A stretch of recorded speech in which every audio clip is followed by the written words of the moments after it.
నా పేరు చందు అన్న. నేను వరంగల్ నుంచి వచ్చిన.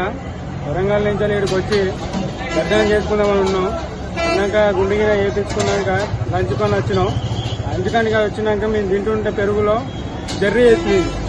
ఆ జర్రీ ఎందుకు వచ్చింది అంటే వస్తుంది పోవని అంటున్నారు. నేను గట్టిగా లేచి వీడియో తీసి నేను వీడియో ఓపెన్ చేసి చెప్పే వరకు తర్వాత అధికారులు వచ్చి అప్పుడు ఊకోండి సార్ ఆకులో వచ్చింది అది వచ్చింది అంటాను.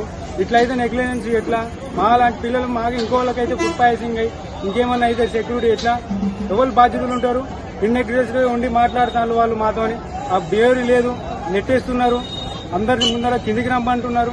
ఇది కరెక్ట్ కాదన్న. ప్రభుత్వం ఏదో ఒకటి ఇచ్చి వాళ్ళకి చర్య తీయాలి. చట్టంగా వాళ్ళకి మొత్తం అన్ని చేయాలి. ఎక్కడ వచ్చారు? ఎన్ని గంటలకు జరిగింది?